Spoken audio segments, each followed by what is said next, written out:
Hello everyone, my name is Minister Wallace. Again, thank you for joining in on my channel. You've seen the title, COVID-19 Resilience. Had some thoughts today, just got back home from work and driving home. Beautiful, beautiful day outside today, but it got me to thinking. I have a lot of conversations with folks about the COVID-19 stuff and everything that's going on and all the changes.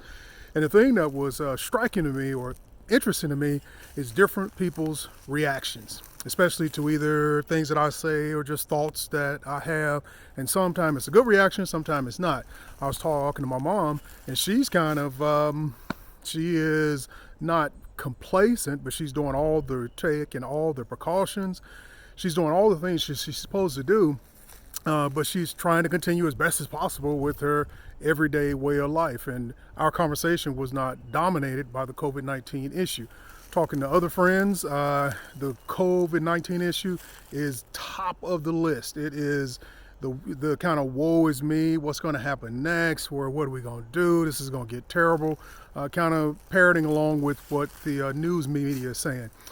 And it got me to thinking, so what is it that makes me or what is it that makes me or some folks I talk to have some of the same thought processes? And that thought process being that it is a lifestyle change. We'll adjust to it. We'll make whatever adjustments we'll need, and we will continue. Well, some receive that as, oh, well, that's, you're just, this or that. But it did get me to thinking, because feedback to me is important. But it got me to thinking, well, why do you think that way? And again, I can only reflect back to, well, first I would ask, why does my mom think that way?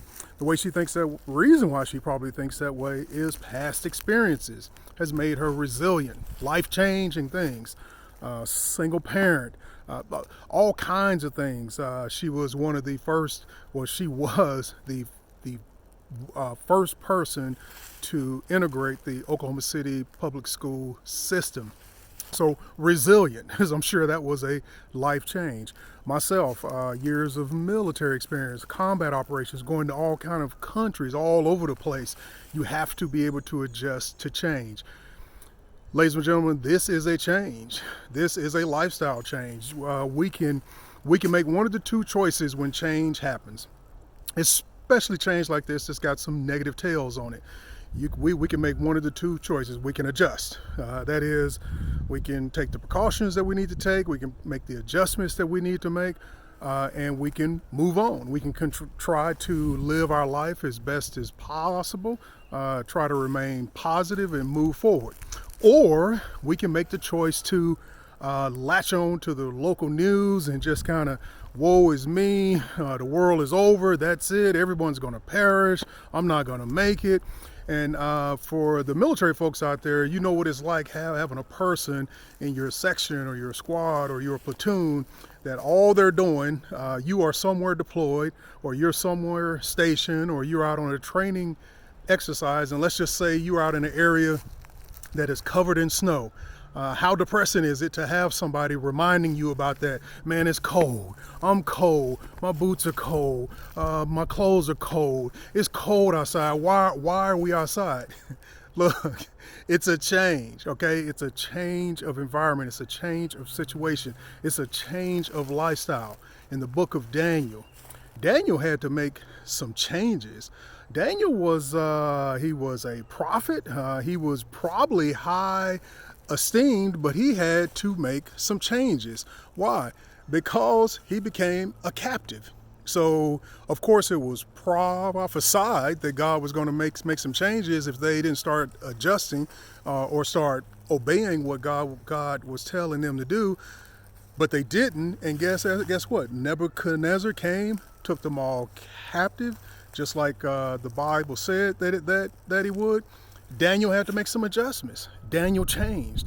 He didn't change his core beliefs, but he changed. He had to adjust to the situation. The Bible says that Daniel went to the schools. He got the training. Now, he didn't throw away his faith, but Daniel, and my point is that Daniel changed.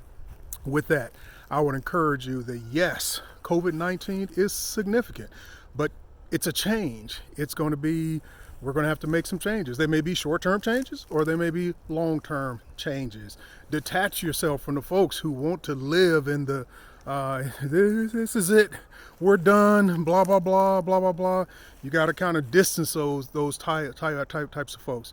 Find you somebody who's thinking about the right now, who's thinking about, hey, look, we got to make the adjustments. You wash your hands, social distance, whatever it is, make those adjustments. Continue to live your life. Most of all, I would encourage you to keep your faith in God. Keep your faith in God. That is the only unchanging thing that we have. Just wanted to give you a few little words of encouragement for today. God bless. Keep your faith. Keep studying your word and try to wean yourself away from the 24-hour news cycle. God bless. You guys have a good day.